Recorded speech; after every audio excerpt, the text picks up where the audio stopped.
Shalom,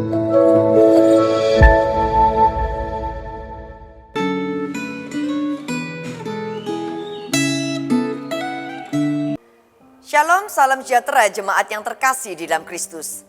Setelah kita merayakan hari Pentakosta minggu lalu, biarlah kiranya Roh Kudus membakar hati kita untuk hidup mengasihi Tuhan, mengasihi sesama, menjadi saksi Kristus di tengah-tengah dunia pada zaman akhir ini.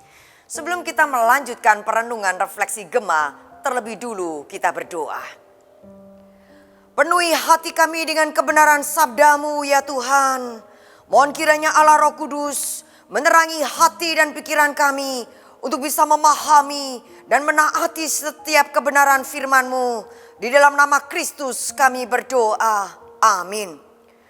Saya akan membacakan akan perenungan firman Tuhan di dalam kitab Imamat pasal yang ke-10 ayat 12 sampai ayat 13. Kemudian dilanjutkan ayat 16 sampai ayatnya yang ke-20. Demikian firman Tuhan.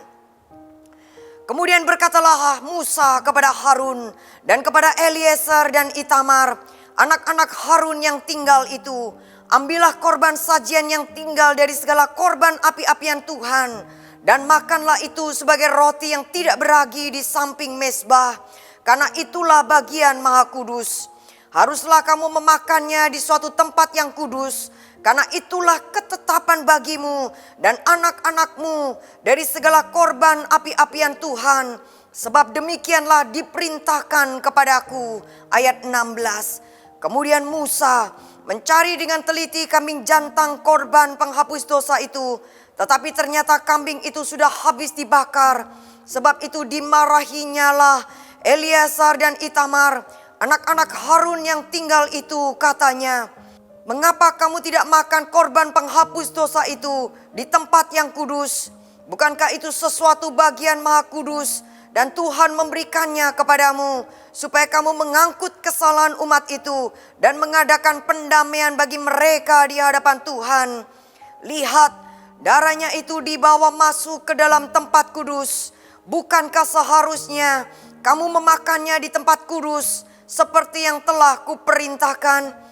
Lalu berkatalah Harun kepada Musa, memang benar pada hari ini mereka telah mempersembahkan korban penghapus dosa dan korban bakaran mereka ke hadapan Tuhan. Tetapi hal-hal seperti tadilah yang kualami. Jikalau pada hari ini aku memakan juga korban penghapus dosa, mungkinkah hal itu disetujui oleh Tuhan? Ketika Musa mendengar itu, ia menyetujuinya. Amin. Dalam perikop ini Musa memberi arahan kepada Harun dan kedua anaknya yang masih tinggal, yaitu Eliezer dan Itamar, untuk melanjutkan tugas keimamannya setelah peristiwa tragis yang menimpa kedua anak yang lainnya yang dihukum Tuhan, yaitu Nadab dan Abihu. Sesungguhnya bagian ini mengingatkan dan mengajarkan kita bahwa penderitaan bukannya membuat kita menghindar dan menjauh dari tugas panggilan dan tanggung jawab. Melainkan kita dipanggil untuk tetap setia dan giat menjalankan tugas panggilan di dalam pelayanan. Allah memerintahkan Harun dan anak-anaknya dan juga imam-imam selanjutnya untuk memakan korban penghapus dosa di tempat yang kudus, di pelataran kemah pertemuan. Kelihatannya sejak kematian daripada Nadab dan Abihu, Harun dan anak-anaknya yang tersisa tidak memakan akan apa yang seharusnya mereka makan sesuai dengan perintah Tuhan Allah kepada mereka. Tidak mengherankan bila Musa marah dan bertanya kepada Eliezer dan Itamar, mengapa mereka tidak memakan kambing jantan korban penghapus dosa? Di dalam ayat 16 sampai ayat 18. Harun kemudian menjelaskan, memberikan alasan apa yang membuat ia dan anak-anaknya tidak memakan bagian daripada persembahan korban penghapus dosa. Alasannya di dalam ayat 19 adalah karena kematian daripada Nadab dan Abihu. Meskipun Harun dan kedua anaknya yang tersisa tidak boleh menangisi atau berduka atas kematian Nadab dan Abihu, namun berpuasa di hari kematian anak-anaknya itu masih sesuatu yang diizinkan. Di sini jelas terlihat kemurahan Allah. Ia bukan Allah yang semena-mena, melainkan Allah yang peduli, yang penuh dengan empati dan penuh dengan kemurahan hati. Hal yang tidak kalah penting di dalam bacaan Alkitab hari ini adalah tentang tujuan Allah memerintahkan Harun dan anak-anaknya untuk memakan bagian dari korban penebus dosa. Di dalam ayat 17 Musa berkata, supaya kamu mengangkut kesalahan umat itu dan mengadakan pendamaian bagi mereka di hadapan Tuhan.